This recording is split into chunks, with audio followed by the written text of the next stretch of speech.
Boa noite, pessoal. Estamos ao vivo mais uma vez com o programa Justo Soberano com o professor Alexandre Carvalho, nosso locutor. Tudo bem com você, Alexandre? Fala, galera. Muito boa noite a todos. Muito boa noite aos nossos ouvintes da Rádio Boa Música FM. Boa noite, Rick Bastos. Como é que você tá, meu querido? Tudo bem, tirando a pandemia que nos preocupa muito, Verdade. está tudo bem, né? Antes de Tudo falar. tranquilo.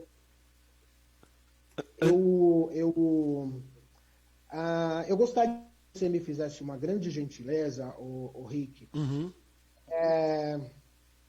de começarmos o nosso programa de hoje.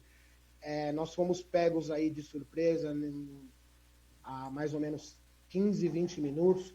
Vou pedir para que o nosso entrevistado de hoje aguarde mais um minutinho, porque quando eu apresentá-lo, ele já vai tomar a palavra e vamos dar continuidade ao nosso programa. Eu estou muito preocupado com o nosso grande amigo, meu grande irmão, professor Dr. Diego Costa. Ele nos mandou um áudio, se por gentileza você puder colocar, Com certeza. para que os nossos ouvintes saibam o que ocorreu com um ente de sua família no dia de hoje. Com certeza, eu também quero mandar um abraço pro pessoal da Central da Rádio, que fica, que está aqui com a gente todos os dias, produzindo as notícias e também as notícias que entram ao vivo. Dizer que eu sinto muito aí pela nossa companheira que infelizmente foi detectada com essa doença, né? Muito triste. E ela justamente é uma das peças fundamentais de produções de conteúdos de áudio da nossa rádio. A partir de hoje ela estará ausente aqui, então eu quero mandar um abração para o pessoal da Central e dizer que eu estou aí na torcida e orando aí por todos, assim como para a família do Diego e o irmão dele. Bora colocar o áudio, Alexandre. Pois não. Boa noite. Eu quero pedir desculpas aos nossos telespectadores que hoje eu não vou poder participar, tá? Do programa. Peço perdão, mas um contratempo familiar me deixou na impossibilidade. E aproveitando o espaço, eu quero fazer um protesto em relação ao atendimento que o meu irmão Itamar Costa do Nascimento foi submetido hoje no Hospital SAMP, que fica na Voluntários da Pátria em Santana, que era o antigo Hospital Voluntários, e depois teve um nome, também um outro nome de Hospital São Paulo.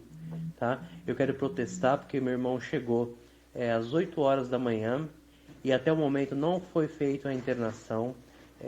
Agora que está sendo resolvido as coisas. E a enfermeira e o médico, o senhor Renan Conde Passos, eles não pediram o exame para testar se tinha mesmo a Covid-19. Acho que deu uma falhada no áudio aí. Vou colocar novamente aqui, vamos lá. Outro nome de Hospital São Paulo. Voltou. Tá? Eu quero protestar porque meu irmão chegou às 8 horas da manhã e até o momento não foi feita a internação. Agora que está sendo resolvido as coisas. E a enfermeira e o médico, o senhor Renan Conde Passos, eles não pediram o exame para testar se tinha mesmo a Covid-19, tá? Eles confirmaram o erro médico e eu quero deixar aqui os meus protestos. Obrigado e bom programa para todos. Muito obrigado, Rick. Eu não tenho irmãos. Eu sou filho único. E eu faço de todos aqueles que me cercam a continuação da minha família, a continuidade da minha família. Dr. Diego, um irmão que Deus me deu. Então eu vou estar aqui mais uma vez pedindo para que Deus possa dar o amparo e o sustento devido, para que todos possam enfrentar essa doença triste, terrível, sigilosa de certa forma, porque ninguém sabe ao certo como se pega, Com certeza. para que ele supere tudo isso. Tá bem? Vamos lá? Vamos trabalhar? Bora. Vamos falar de coisa boa, ao mesmo tempo dificuldades, né? Que estamos vivendo aí. Eu quero aqui apresentar carinhosamente um amigo de uma amiga minha que se tornou assim meu amigo o jornalista penapolense, radicado em Penápolis. Ele é aqui da Moca, né? Da região aqui do Cambuci, nascido em Cambuci, no bairro do Cambuci, ali região da Vila Mariana, quem conhece aqui São Paulo, capital. O nosso grande amigo jornalista Fábio Faria. Seja muito bem-vindo ao nosso programa, Fábio. E eu gostaria que você falasse um pouquinho mais da sua trajetória acadêmica, sua formação e quais são as suas atividades aí, além de ser blogueiro, né, aí em Penápolis, ter um blog. É isso aí, Alexandre. Bom, como você mesmo disse, nasci no Cambuci, né?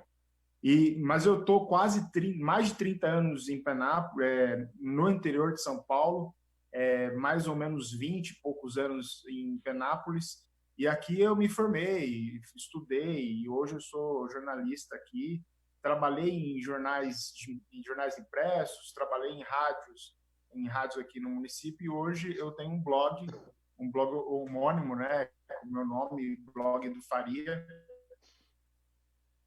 que traz notícias políticas, o legislativo e também o poder judiciário. Então, acho que é uma coisa que liga a gente aqui, essa questão de cobrir o judiciário, de entender quais são os caminhos da justiça para o futuro da cidade, né? Maravilha. Eu quero aqui ressaltar de que eu tenho sangue penapolense.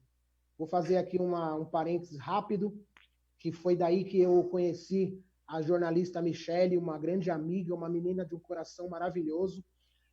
Eu tinha uma promessa com o meu pai de que ele gostaria de ser cremado e que eu levasse a cidade de Penápolis, onde ele nasceu, as suas cinzas. E ela fez essa cobertura, carinhosamente ela fez essa cobertura de eu espalhando as cinzas do meu pai. É isso? Fábio? Isso. Então, e aí, Ricardo, Maria Chica, né? Isso. Tá. Então foi daí que se deu a nossa amizade, já há 2 anos que a conheço. Eu tenho, então, sangue penapolense, já temos coisas em comum, porque você é São Paulino, eu também. Você Maravilha. torce para o time do Penápolis aí, para Penapolense, e tem o sangue penapolense. Eu torço para 3 times, na verdade. Eu sou São Paulino, eu sou São Paulino, sou penapolense e sou juventino. E São Paulino aí ferrou tudo. Vamos lá. Fábio, perdão, Ricardo. Da onde eu tirei Fábio? Ricardo, me conte um pouquinho aí de como é a cidade de Penápolis, como que se comporta a sociedade, quais são os seus, a produtividade daí, como que é o cotidiano do interiorano aí, do pessoal de Penápolis. Maravilha. Bom, Penápolis é uma cidade com 63 mil habitantes, está no extremo noroeste do estado de São Paulo, na região administrativa de Araçatuba, bem próximo, quase na divisa do Mato Grosso do Sul, então nós estamos bem longe, estamos a 486 quilômetros de São Paulo. É uma cidade que tem algumas particularidades, por exemplo, nós temos algumas personalidades conhecidas a nível nacional. Nós temos aqui o Solonei Silva, que foi campeão pan-americano de atletismo, né, de maratona. Nós temos aqui o campeão pan-americano também de natação, o Thiago Simon. E nós temos 2 artistas nacionais, que é o Gui Santana, que é um comediante, e a própria Sabrina Sato, né? São penapolenses. Todos eles são penapolenses. E aí aqui, a questão econômica do município, por exemplo, nós tínhamos uma estrutura na década de 80, começo de 90, muito ligada ao setor sucroalcooleiro. E agora essa dinâmica deu uma mudada, tem um setor muito forte aqui, que é o setor de couros. Para você ter uma ideia, só no ano passado, 94% da exportação de Penápolis para outros países foram baseados no couro. Então, a cidade tem uma ligação muito forte com a questão do couro, mas também com a questão dos laticínios. Então, aqui já está criando um novo laticínio, teve um laticínio lá atrás, e agora está se formando um novo laticínio, que vai também tomar uma parte econômica da cidade, porque vai gerar muitos empregos, mas basicamente são esses três, né? O setor sucroalcooleiro, o setor de couros e o setor de laticínios. E aí os serviços de comércio também são muito fortes, mas o que carrega aí o motor da economia penapolense são esses três setores. Legal, maravilha. E como é o atendimento hospitalar, o atendimento médico aí na cidade de Penápolis? Penapolense passou mal, passa aí por um enfrentamento de alguns dias ou até meses para se fazer uma consulta, como aqui na cidade grande, na capital. Como é o atendimento aí? Nós estamos, na verdade, fundamentando, né, o Ricardo, a questão do nosso tema de hoje. Até para fazermos menção aos nossos ouvintes, aí, os telespectadores também, de que o nosso tema hoje é Covid-19 na cidade de Penápolis versus trabalho e economia. Então, você já me falou aí da economia da cidade, e aí nós vamos fazer um entrelaçamento de dados da nossa conversa com relação ao atendimento médico da cidade. Perfeito, perfeito. Não, isso é importante para localizar os nossos ouvintes, os ouvintes da rádio, com relação a Penápolis, já que está tão distante assim, da realidade, né? Mas é interessante o seguinte, o município de Penápolis, mesmo tendo 63 mil habitantes, ainda tem alguns instrumentos de saúde muito bem elaborados. Isso vem de alguns governos aqui do município. Então, nós temos, por exemplo, as unidades básicas de saúde, que são algumas unidades que estão localizadas nos bairros. Eles seriam a primeira porta de entrada e a porta de entrada dos atendimentos de saúde. Nós temos o pronto-socorro municipal, que é aí, de fato, a porta de entrada para urgências e emergências, e nós temos a Santa Casa de Penápolis, né, que é um hospital centenário que atende toda a região de Penápolis, a micro-região de Penápolis, que engloba outros 6 municípios. E nós somos aqui, curiosamente, viu, Alexandre, o primeiro consórcio público de saúde do Brasil a acontecer em Penápolis, que é o CISA, o Consórcio Intermunicipal de Saúde. Então, são 7 municípios que fazem parte desse consórcio, e eles conseguem fazer a compra, por exemplo, de insumos para a saúde, compras de serviços na área da saúde, através desse consórcio. Então, ainda consegue ter uma dinâmica interessante. É lógico que todo município, principalmente o município do interior, que tem uma economia, aliás, um orçamento muito pequeno, acaba tendo as suas dificuldades, e é o caso de Penápolis também, porque nós temos uma Santa Casa, por exemplo, que tem apenas 10 leitos de UTI no município de Penápolis. Então, se a gente imaginar que tem 63 mil habitantes em Penápolis, e aí se precisar de... Aí eu até brinco, quando eu converso sobre isso, eu falo da seguinte maneira: se 11 pessoas necessitarem dos leitos em Penápolis por causa do Covid, pelo menos uma vai ter que ficar de fora e pode chegar a falecer. Então, de fato, essa questão. Uma cidade com 63 mil habitantes ainda tem 10 leitos de UTI, por exemplo. Então, vamos aqui homenagear também as cidades vizinhas, né? Alto Alegre, Braúna, Glicério, Havaiandava, Barbosa e Zacarias, estou certo? Zacarias não entra nessa conta, não entra nessa conta da micro-região, não entra. Ele faz parte, aliás, cidade fronteira, né, com Penápolis, mas as 6 cidades que fazem parte da micro-região é Alto Alegre, Havaiandava, Barbosa, Braúna, Glicério e Lusiânia, além de Penápolis. E a pesquisa que fiz é num site idôneo, hein? Wikipédia. Não, mas você tem razão. Zacarias é cidade fronteira com Penápolis, mas a micro-região dela é outra cidade. Tá. E aí o nosso prefeito, senhor Célio de Oliveira?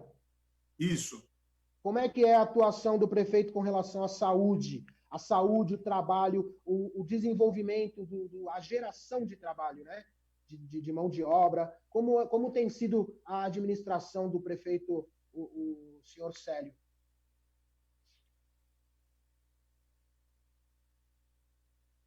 Bom, nós temos algumas questões aqui, e aí eu vou tentar O rapidamente programa falar é sobre seu, isso. hein, Ricardo? No primeiro, já está na segunda O gestão programa é dele. seu. Você fique Oi? à vontade. Maravilha, maravilha. Ele tá na segunda, ele já está na segunda gestão aqui com relação a prefeito. Na primeira gestão dele, de 2013 a 2016, ele teve um trabalho muito forte com relação à questão do trabalho.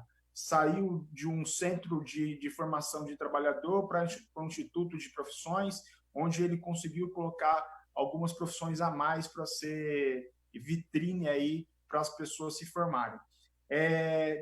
Do final do mandato dele, do primeiro mandato para o segundo, ele acabou com o Instituto de Profissões. Hoje não tem nenhum tipo de formação, de qualificação profissional para as pessoas em Penápolis, não tem nenhum tipo de centro para fazer isso.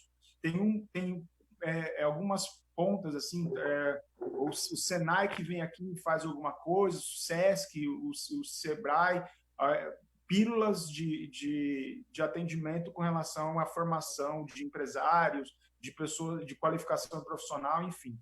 Então existe essa ruptura nesse processo. Com relação à saúde, a mesma coisa. No primeiro mandato, tínhamos um secretário que era com uma formação em área de saúde, era gestor na área de saúde, tanto é que foi contratado no hospital lá,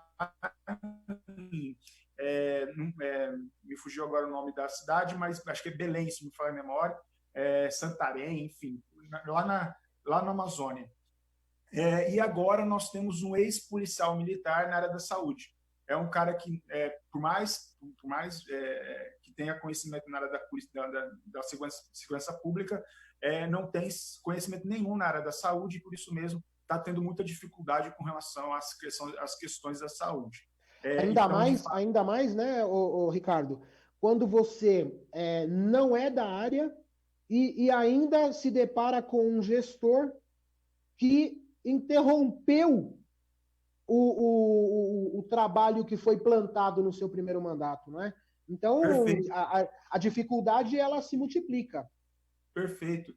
E aí a gente vê, por exemplo, a dificuldade quando Penápolis tem um orçamento de 192 milhões de reais e pelo menos 36% desse orçamento é gasto na área da saúde. E a gente ainda não vê resultado.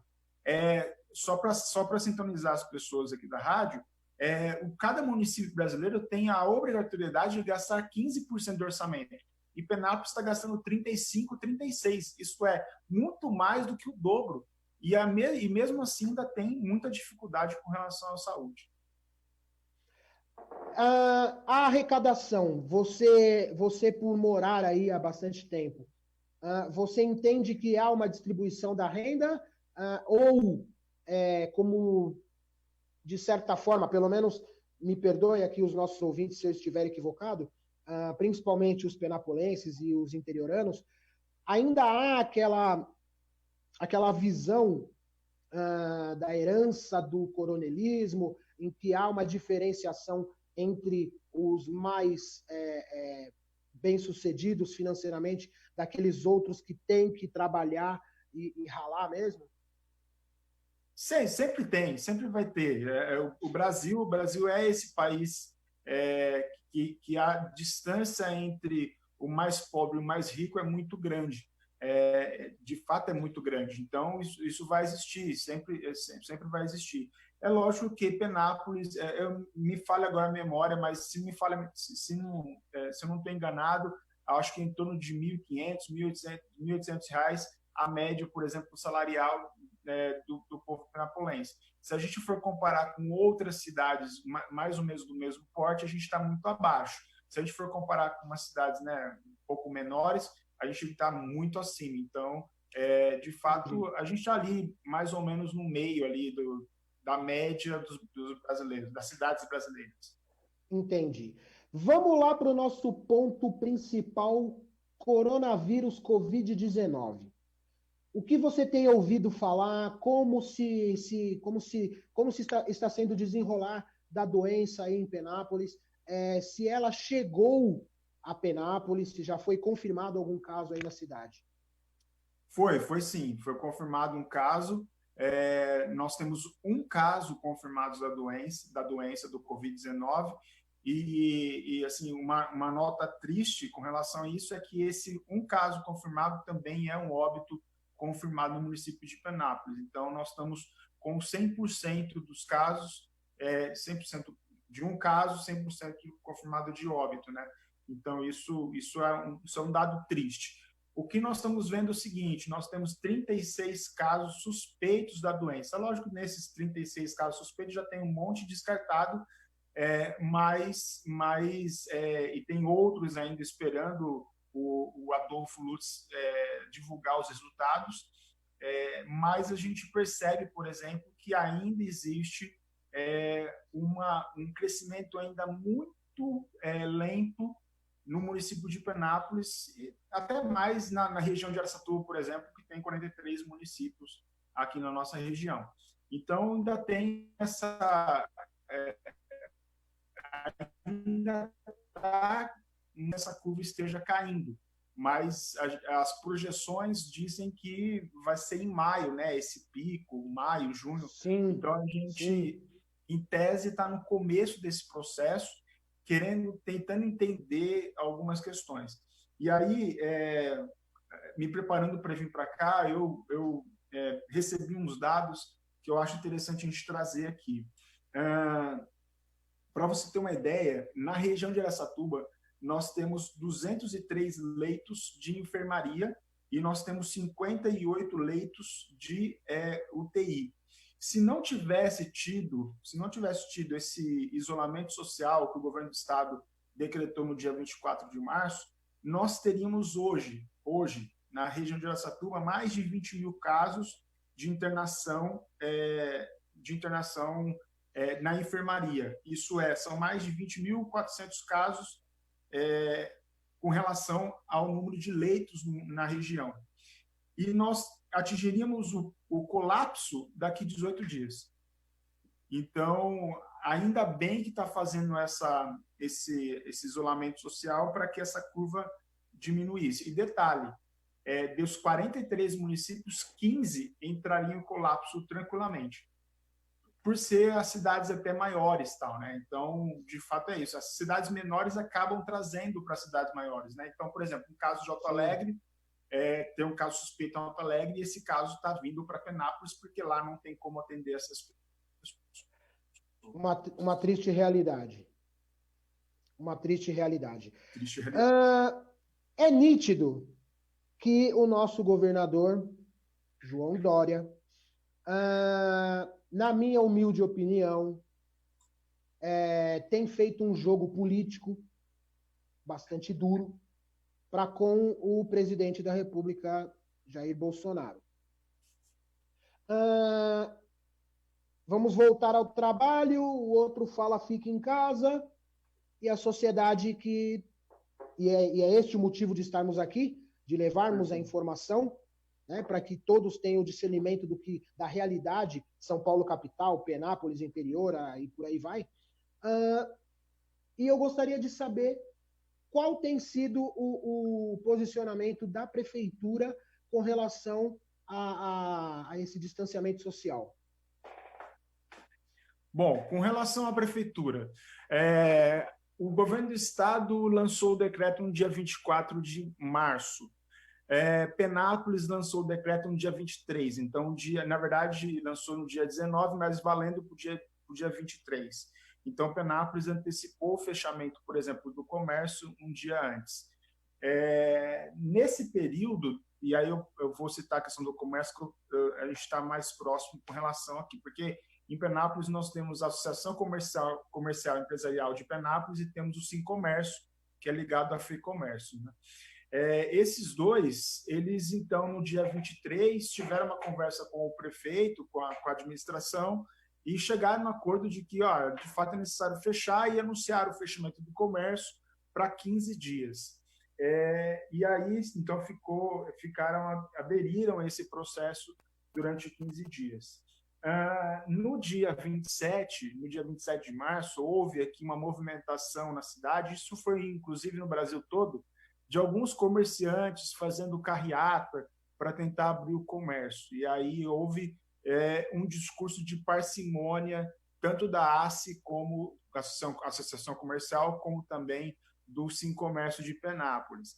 Um discurso meio que parcimônia, assim, olha, vamos segurar essas questões, esse ímpeto, porque a imprensa está dizendo fortemente com relação a ficar em casa, os governos estão trabalhando com essa dinâmica também, então abrir o comércio nesse momento seria prejudicial, ainda mais que tem todo um movimento com relação a nível mundial. Então eles tiveram aí um discurso de parcimônia. Já no dia 17 do 4, o discurso já mudou. Então, quase que um mês depois, depois que saiu o decreto do governo João Dória, aumentando a isolamento até o dia 10 de maio, então houve esse discurso mudou. Eles simplesmente, agora, eles estão falando, olha, a gente vai procurar juridicamente as ações para que os prefeitos possam decidir sobre a abertura do comércio. Então, eles querem jogar para os prefeitos para cada realidade possa fazer a sua abertura ou não do comércio. É lógico que tem cidades pequenas, por exemplo, que não tem nenhum tipo de caso, que eu acho que o governo do estado já devia ter feito algum tipo de trabalho com relação a isso.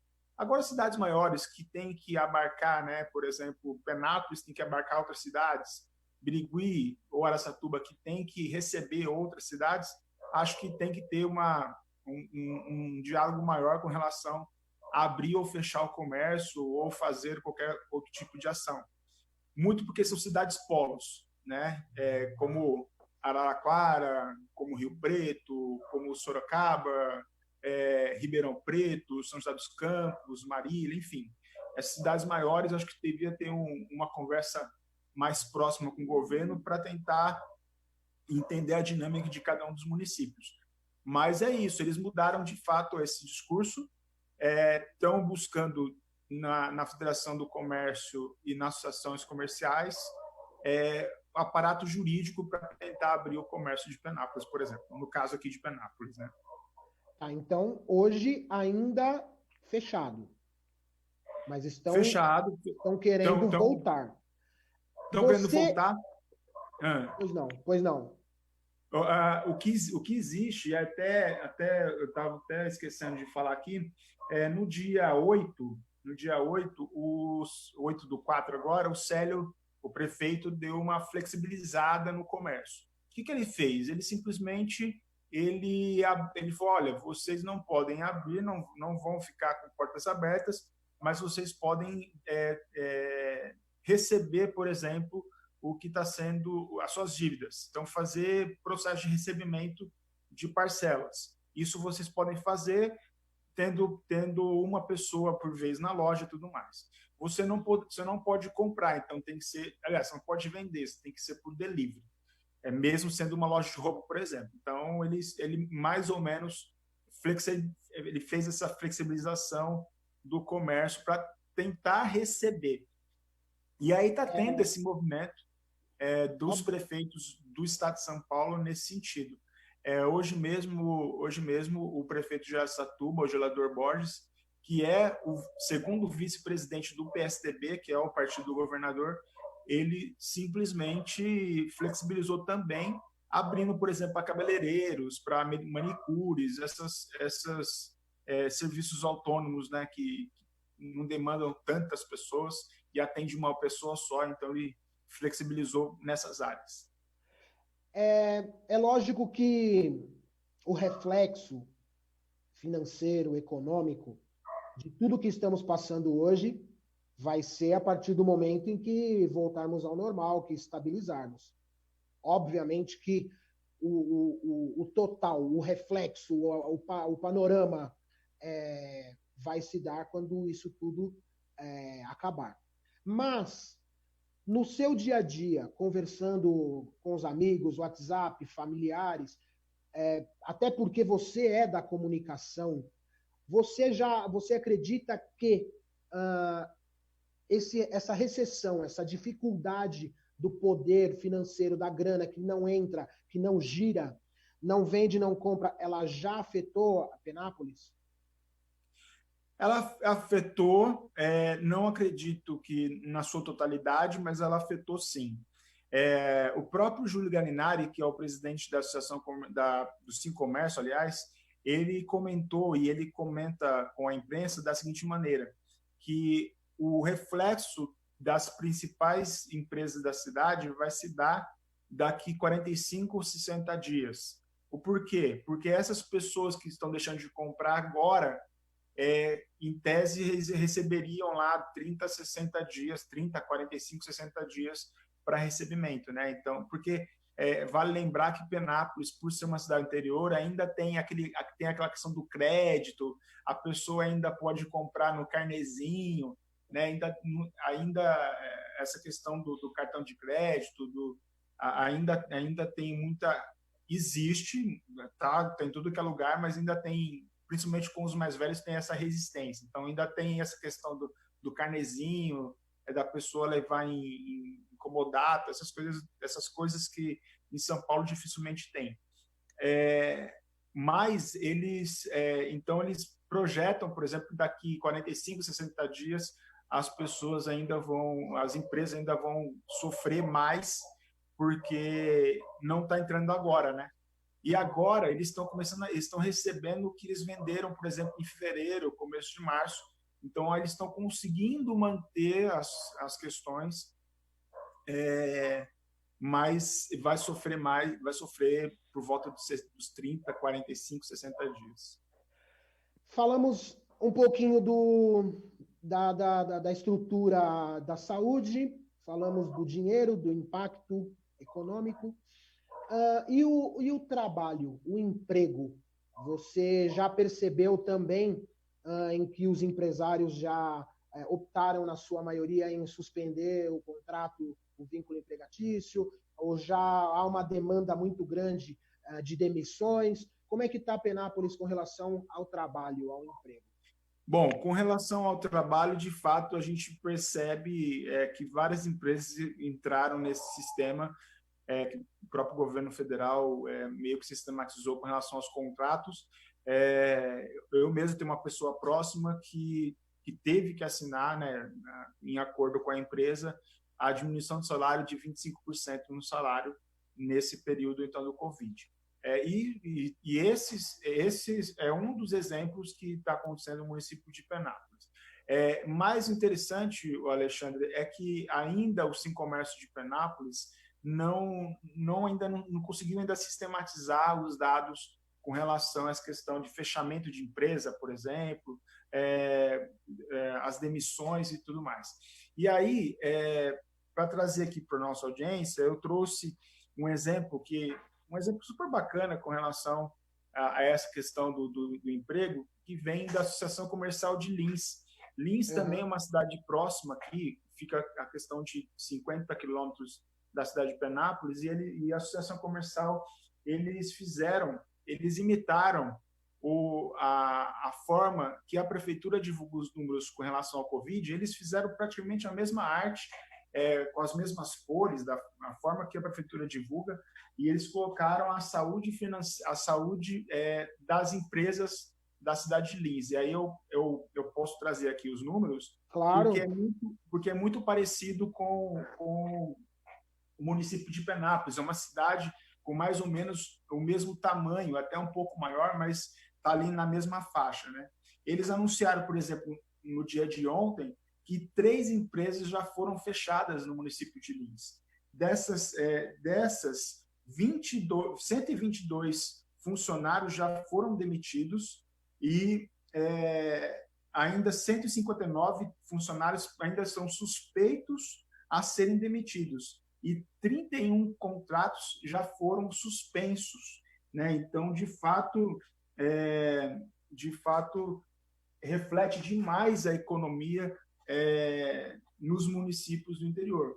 E aí vale lembrar, né? Isso é o caso de Lins, mas que é muito parecido com o caso de Penápolis, porque é uma cidade bem próxima e quase o mesmo tamanho. Então, se a gente tira por base que 122 pessoas, por exemplo, foram demitidas, de fato isso pode acontecer em Penápolis também. E aí eu trago um exemplo. No primeiro dia de quarentena, que eu estava aqui em casa, eu pedi um delivery, e aí o rapaz que veio trazer o delivery falou, olha, eu vou precisar trabalhar demais nessa quarentena, porque a minha esposa acabou de ser demitida, ela estava no processo de experiência no trabalho, e por fechar a empresa, e por a empresa ter fechado nesse período de quarentena, a empresária achou por bem dispensar minha mulher, ele comentando. Então, logo no primeiro dia já teve uma demissão, né? Então, ela pode ter sido uma, mas com toda certeza tem muitas outras que foram demitidas. Agora, vale lembrar, Penápolis ainda não conseguiu sistematizar esses números para a gente saber qual é a real situação dos trabalhadores em Penápolis. A gente vai acabar sabendo depois no CAGED, né? Eu tive aqui a honra, inclusive eu estou aqui no meu WhatsApp, e um aluno de uma faculdade onde trabalhei, na cidade de Mineiros, beijo grande a Mineiros, em Goiás, Carlos Alberto, Carlos Antônio, perdão, ele é um agente prisional. E ele inclusive me mandou aqui uma mensagem aqui no WhatsApp dizendo que a cidade de Mineiros já tem 4 pessoas lá confirmados, com 70 mil habitantes naquela cidade. Forte abraço, Carlos. Obrigado aí pela participação. É a nossa audiência indo para outros estados também. E lá nessa cidade há uma grande empresa, uma empresa referência, em que muitas pessoas acabam trabalhando naquela empresa e vai passando de geração para geração, né? Pai, filho, os netos e por aí vai. Aí em Penápolis há uma grande empresa como referência também. Fulano trabalha naquela empresa X e essa empresa quebrou. Tem uma grande empresa na cidade hoje, uma referência em Penápolis, ou de modo geral é o que você disse mesmo, é o couro e por aí vai? Existe algumas empresas, sim, de referência, mas essas empresas de referência são bem consolidadas. Então, eu acredito que eles estejam passando pela pandemia de uma maneira um pouco mais tranquila. A gente ainda não viu notícias em Penápolis, por exemplo, de empresas que a gente pode trazer aqui como históricas, né, que surgiram em Penápolis e aqui construíram com uma dificuldade a ponto de fechar, não. Ainda não. Esperamos que isso não aconteça, né, Alexandre? Mas, de fato, claro. Ainda não tem essa... Eu perguntei isso porque uma grande empresa, se ela passa por dificuldades e ela, de repente, tem que demitir 3, 4, 5 mil funcionários numa cidade de 60 mil habitantes, porque, obviamente, reflete demais, ela não para por aí, ela vai refletir nos filhos, nos netos, há uma projeção, aí, uma escala, né, um prejuízo escalonário. Então, por isso a pergunta se uma grande empresa, de repente, possa estar passando por dificuldades aí.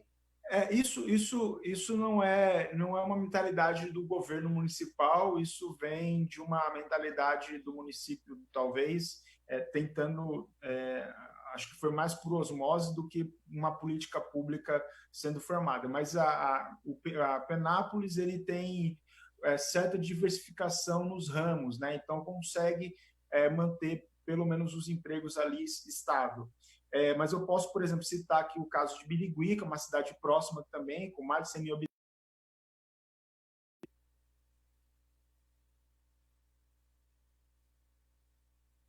do calçado infantil.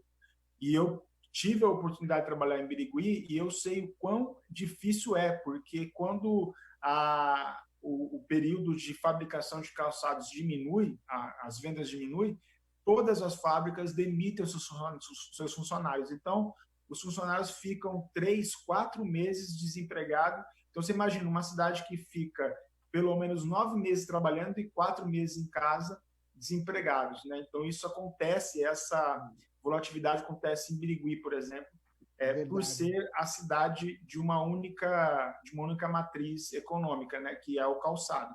Por mais forte que seja, tem esse problema. Agora, se torna refém, né? Se torna refém, claro. Penápolis era refém com relação ao setor sucrocoleiro.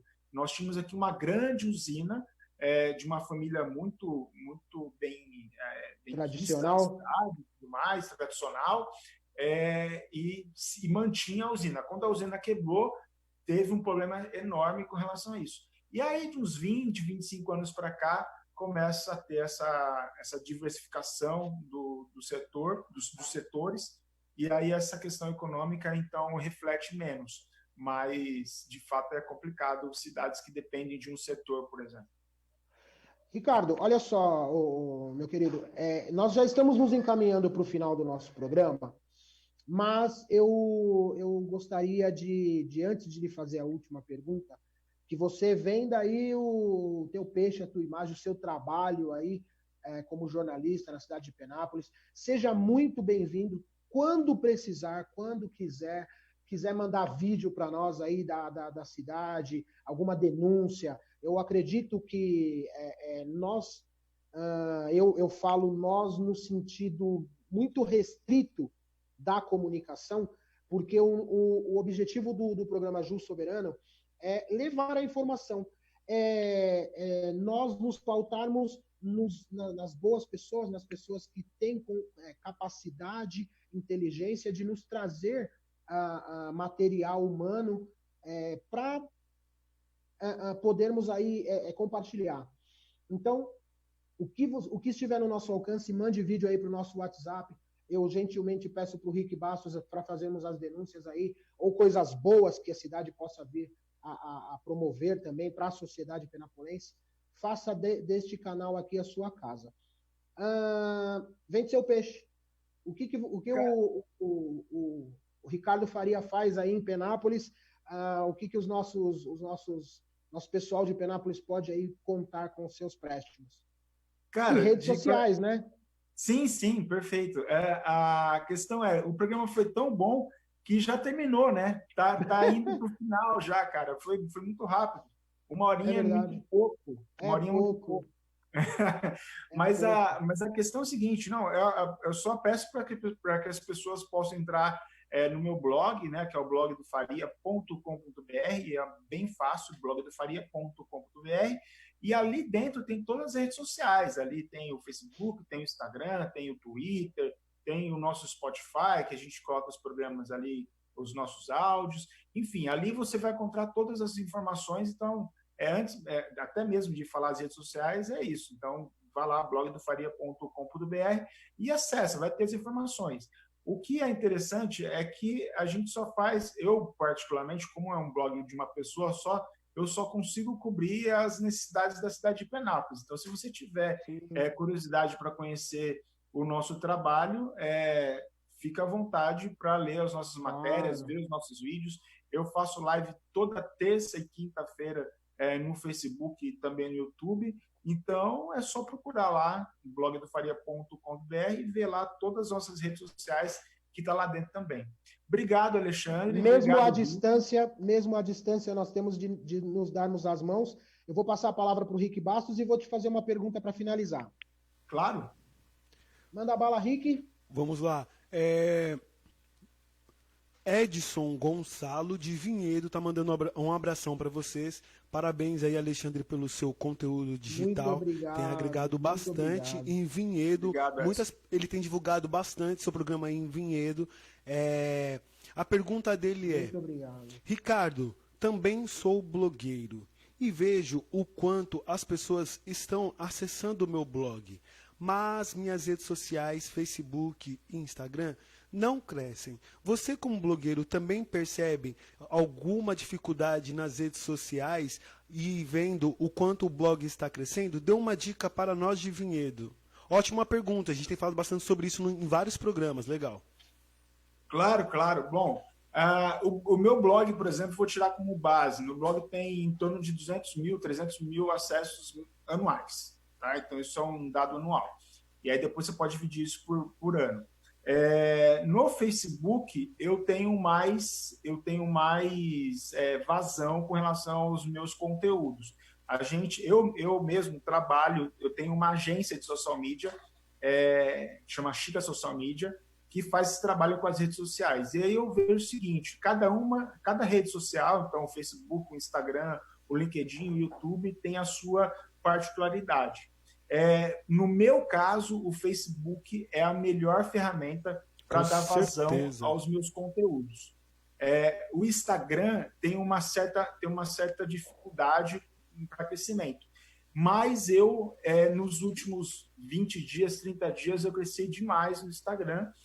Então, acredito que tem uma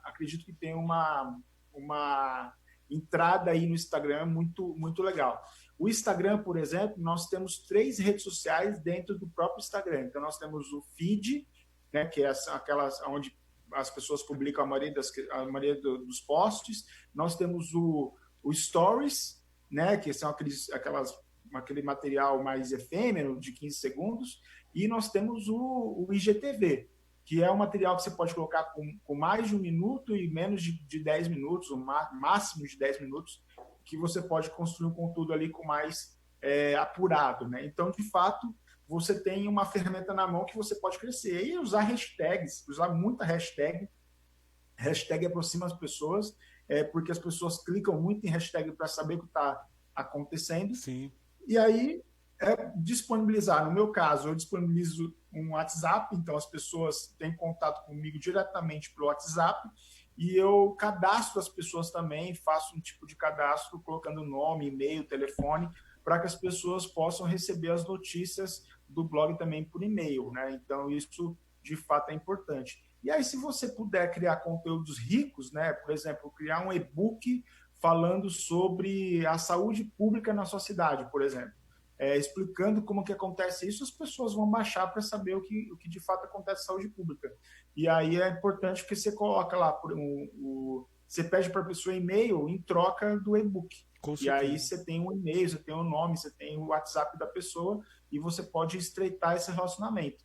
E comentário, né? A pessoa comentou no seu Instagram, comentou no seu Facebook, vai e responde essa pessoa. Quanto mais você responder as pessoas nas redes sociais, mais as pessoas vão interagir com você e isso vai crescer os seus scores aí no Facebook, no Instagram e nas redes sociais como um todo.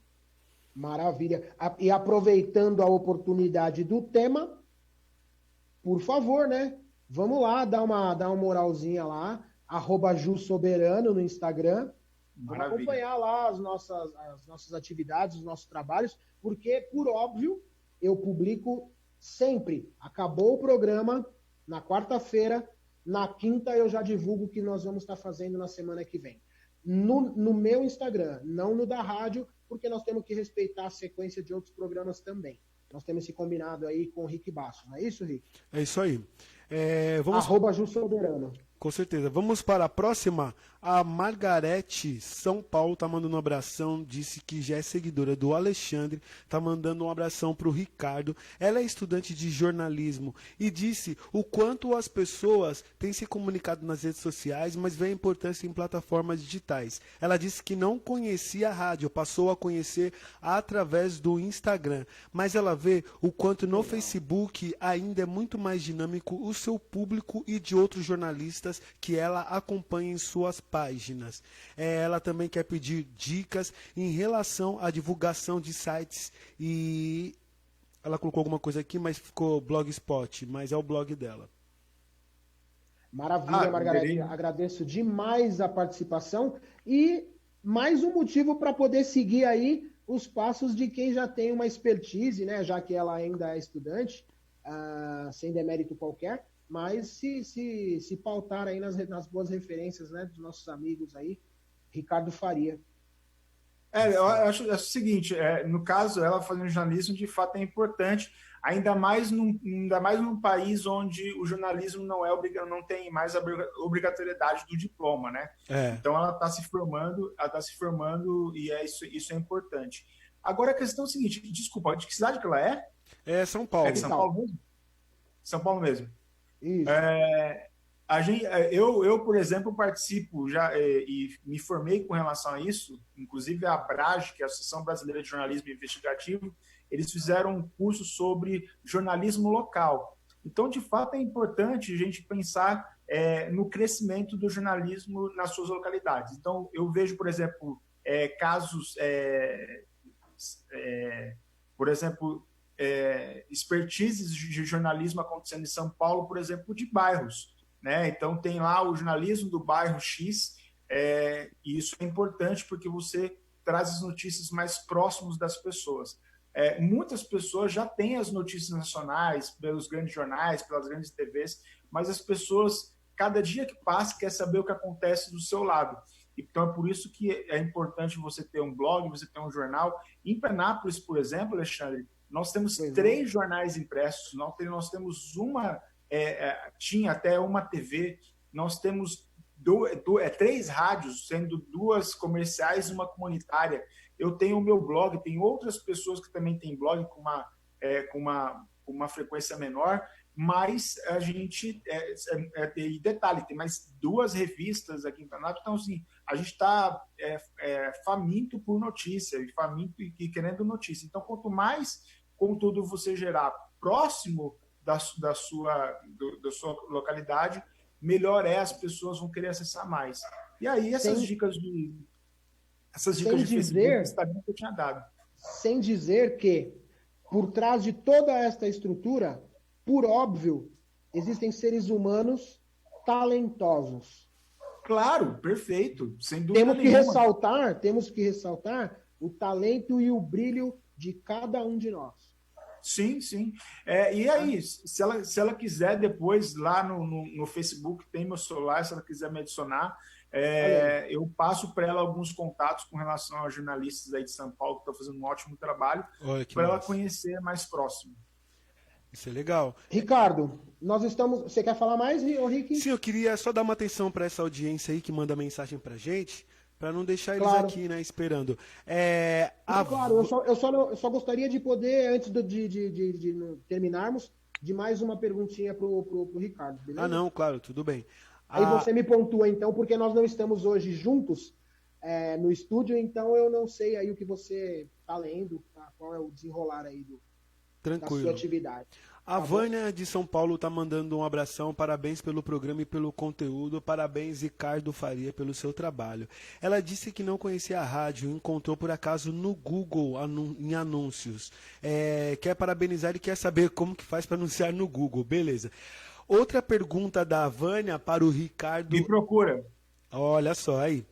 A Vânia disse assim, que ela também é estudante de jornalismo, começou um blog há pouco tempo. Ela disse que no Facebook ela posta bastante coisa e sempre tem respostas, mas no Instagram ela faz posts e nunca consegue seguidores. Ao contrário disso, o Instagram sempre pede para ela impulsionar para conseguir alcançar mais pessoas. Ela pagou e conseguiu apenas 3 seguidores. Ela disse: qual é a vantagem de estar no Instagram sendo que o meu Facebook bomba? Olha que legal. Gente, eu percebo que as pessoas, devido ao coronavírus, estão muito fortes nas redes sociais e em plataformas digitais. Então as dúvidas delas são as dúvidas de muitas pessoas em todos os programas, né? Isso é bem interessante. Legal.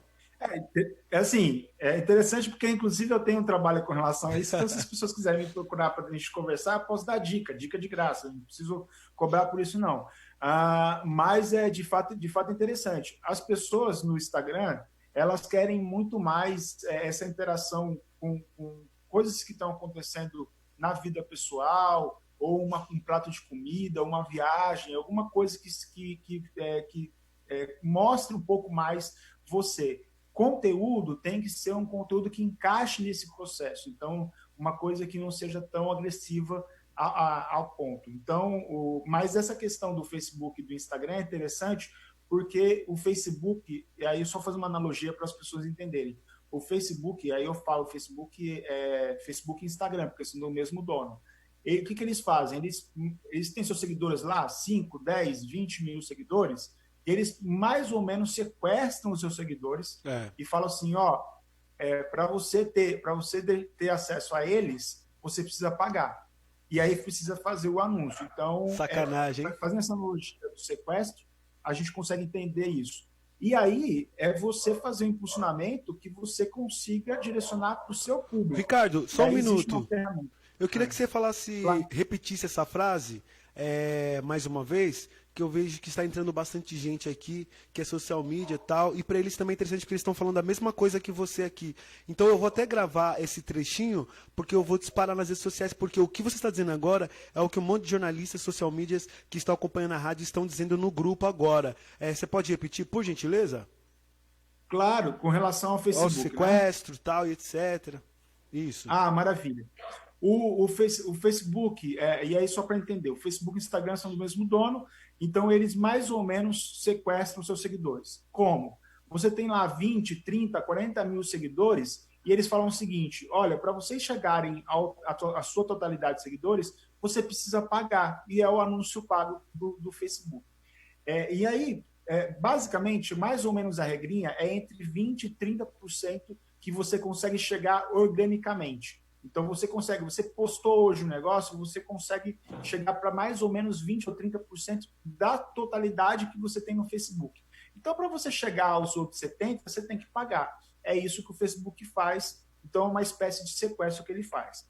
Para isso, você tem que fazer os seus anúncios, por exemplo, no gerenciador de anúncios, que é uma ferramenta do próprio Facebook, que ali tem mais opções para você escolher seu público, saber qual é a idade dele, e aí focar para essas pessoas, porque não adianta você fazer um impulsionamento, por exemplo, sem conhecer seu público, porque você vai jogar, se você está fazendo para criança, para pessoas com 13 a 17 anos, e você está impulsionando uma pessoa de 40 a 60 anos, você está impulsionando para um público errado, então você precisa ter um direcionamento melhor. Então, por isso que você precisa conhecer as regras de impulsionamento para que você possa fazer melhor e possa performar melhor. Então, por isso mesmo que ela comentou, né? Eu fiz o impulsionamento, mas me rendeu muito pouco, porque talvez o público que ela quis atingir não era o público exato que ia consumir o material dela. Muito legal, gente, muito legal. Olha, eu vejo, Alexandre... Isso dá outro programa, hein? Sim, eu vejo até que é interessante... Bora lá. Porque hoje está surgindo muitas questões relacionadas a jornalismo, a informação e a mídias sociais e plataformas digitais, que é tudo que a Rádio Boa Música trabalha em cima, né?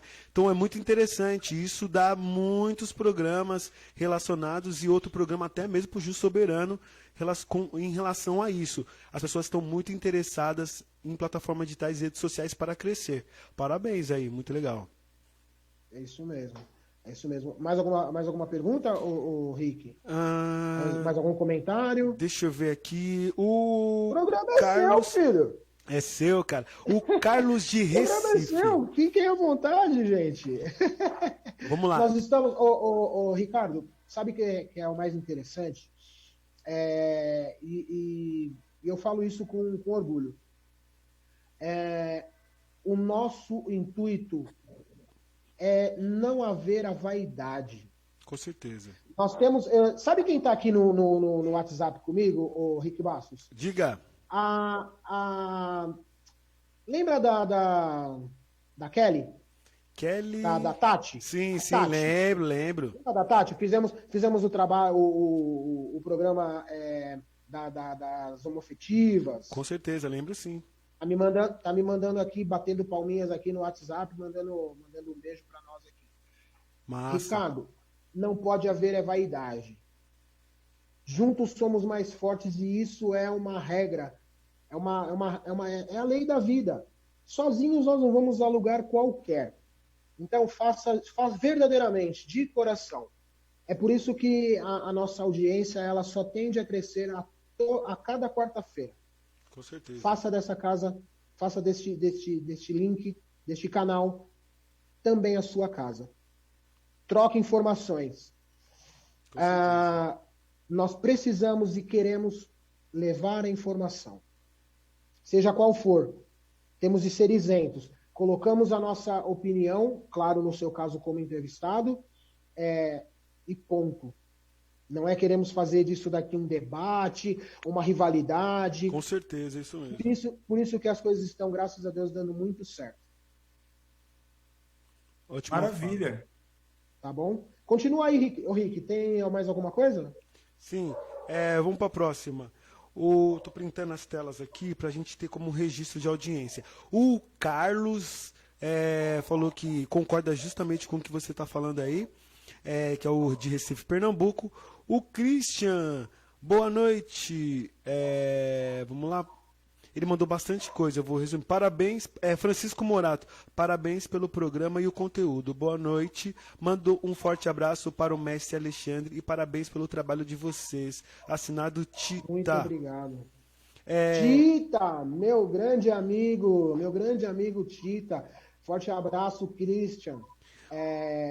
O Christian, eu quero aproveitar, porque depois nós vamos pegar o link aqui e eu vou passar para o Christian, para também mandar um abraço para todos os taxistas lá do ponto do Shopping Boulevard, aqui na Barra Funda, São Paulo. Forte abraço para todos lá. Interessante. Grande irmão, meu parceiraço, Tita. É uma pessoa até que... de direito, viu? Certo. É uma pessoa até interessante para trazer pro programa, para falar sobre a dificuldade deles, né, dos motoristas de táxi, em relação a esse momento que estamos vivendo, né? Para eles está muito difícil, né? Maravilha aí, ô Christian. O Rick já deu toque aqui que você está sendo convidado. É isso aí. Pra semana que vem, vou falar com ele, Rick. Deixa com comigo. certeza. Minha mãe também está mandando um beijo aqui no meu WhatsApp aqui. Aí. Parabenizando a todos nós pelo programa. Dona Gleice Helena. Dona Gleice, beijão. Obrigado, mãe. Mais, o Rick. Francisca Zona Sul, tá? Eu acho que é Zona Sul, não entendi. Ipiranga, Zona Sul. Francisco, olha, minha região lá. Tá mandando abração para vocês e dizendo parabéns pela plataforma de vocês. O quanto tem crescido, tem acompanhado. Parabéns, Ju Soberano. Conheci o programa através do meu filho. Olha que legal. Muito obrigado. Obrigado pela audiência, pelo carinho. E nós queremos que os nossos ouvintes entrem lá no nosso Instagram, aproveitando aqui o tema, um pedacinho do tema, entre lá no nosso Instagram, no @JuSoberano, fale comigo no direct, mande lá as suas pautas, as suas sugestões, os temas, para que nós possamos também agradar a todos vocês. O programa é nosso.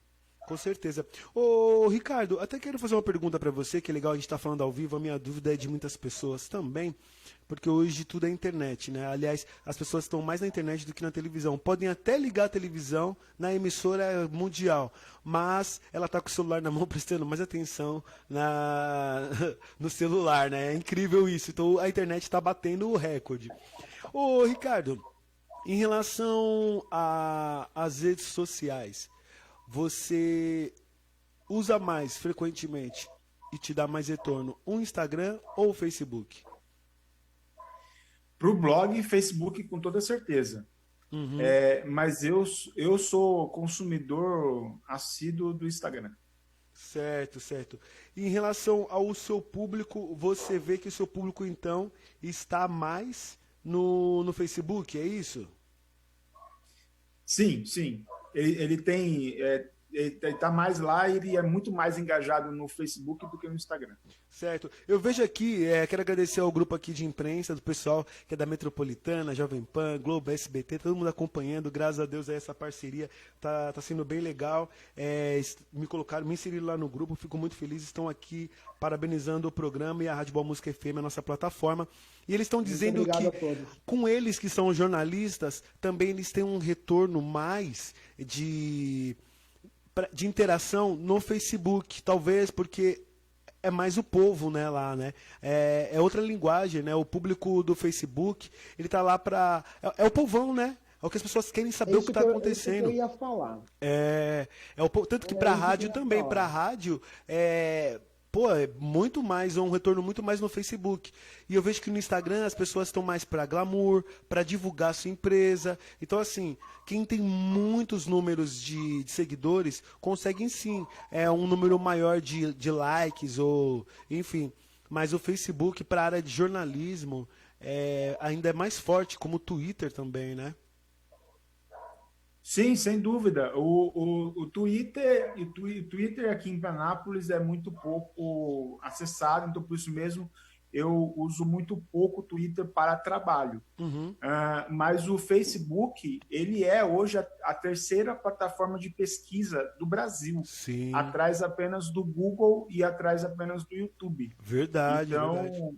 Então, com toda certeza, o Facebook ele daria mais retorno, dá mais retorno para o jornalista.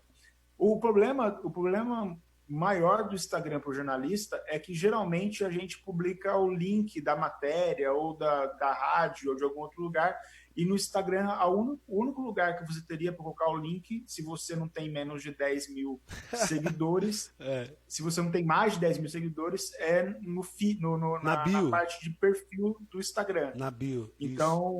Então essa é a dificuldade quando você fala de Instagram. Quando você tem mais de 10 mil seguidores, você tem aquela opção de arrasta aqui, sobe, e aí fica um pouco mais fácil.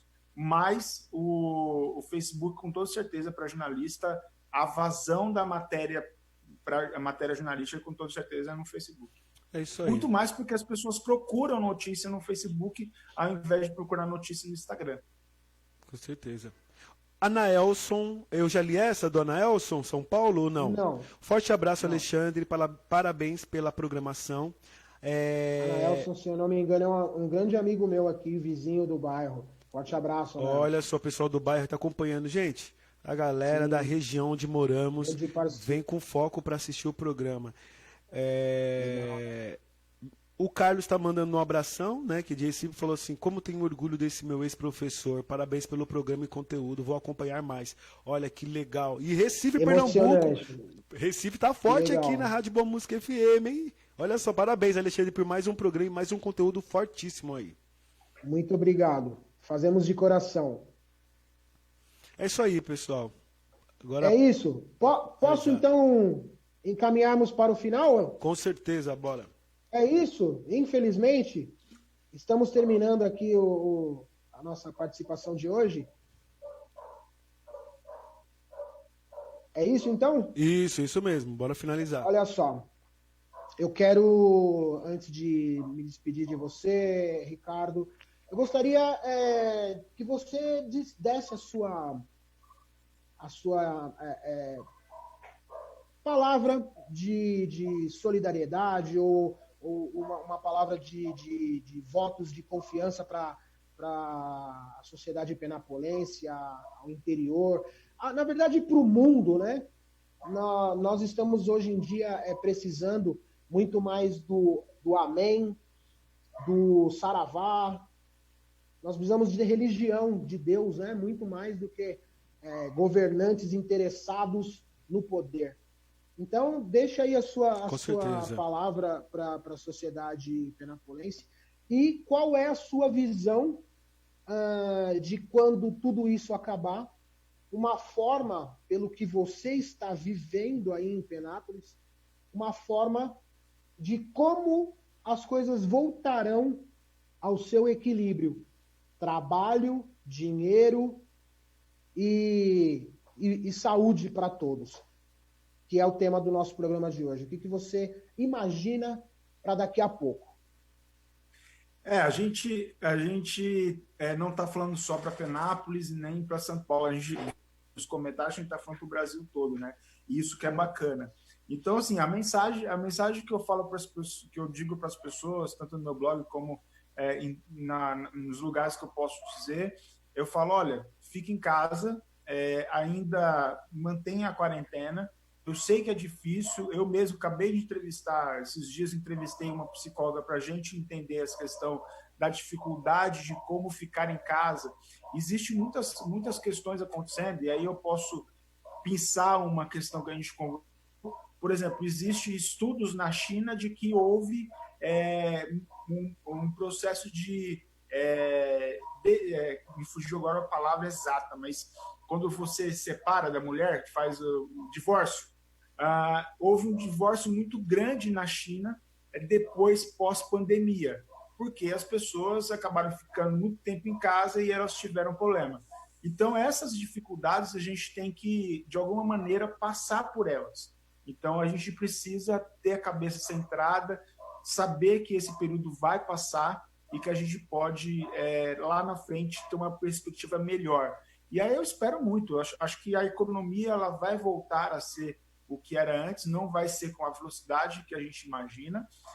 As pessoas não vão ser da mesma forma que era ontem, não vai ser igual que é hoje, não vai ser igual que vai ser daqui a algum tempo. E eu sei que esse novo normal, né, o normal que a gente está vivendo, o normal que a gente vivia, não vai ser mais normal daqui 2, 3, 4, 5 meses.